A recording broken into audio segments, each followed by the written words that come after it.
All right, we're going to look at the characteristics of the sinusoidal functions here.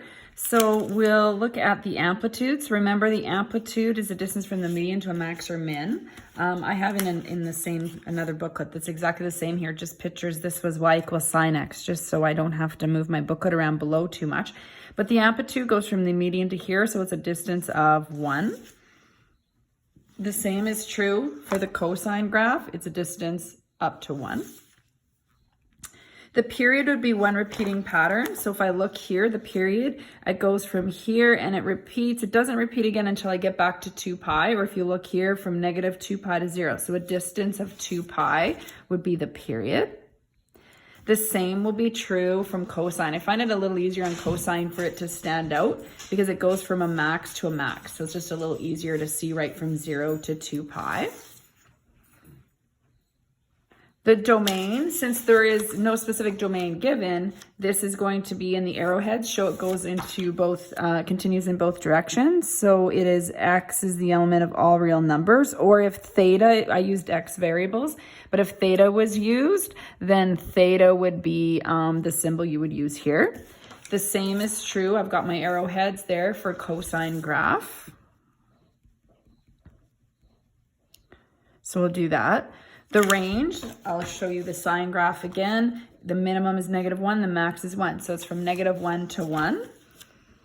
I'm writing set notation here as that's the textbook uses that the most, and I feel like you're maybe more comfortable with that. But by all means, you can use interval notation, especially here. It would be really easy just to say -1, 1 in square brackets. You'll notice with cosine, still -1 to 1.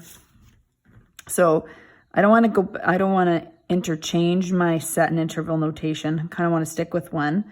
So I'm just sticking with set notation, but definitely you may see in questions.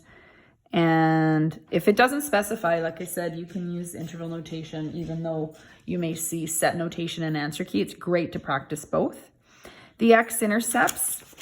So the x-intercepts are where it crosses the x-axis, of course. So you're going to see them at -2 pi, -pi, 0 pi, and 2 pi. But you have to remember that continues forever. So I can't just list those. There's a little bit more to it. So they are, I like to write it in words for us too, multiples of pi. So the way we would write this is pi times n, or pi n, where n is the element of integers. So this would mean pi times 1 or pi times 2 or 2 pi. Could be negative because it's negative numbers. Pi times -1 is -pi. 0 is included, so pi times 0 is 0. So this is how we would say all multiples of pi. The cosine one's a little bit more involved. This is the 3 pi by 2, -pi by 2, pi by 2, etc. So it's 3, 1, 1, 3. It's all the odd numbers. I can't just say multiples of pi by 2. So it's the odd multiples of pi by 2. Multiples of pi by 2 would include every single 90 degrees.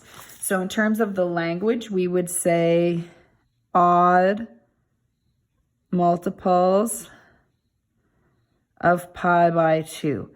So x would equal pi by 2 plus a distance of pi n, where n is the element of integers. So we would start at pi by 2 right here and say it's a distance of pi, once, twice, forever, going both directions. So here's pi by 2, distance of pi in each direction.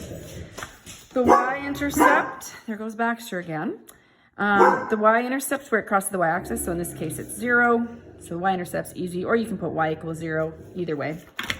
And the y-intercept on cosine is y equals 1 or just 1. So whether the y equals there, it's a good idea to have it, but not absolutely necessary.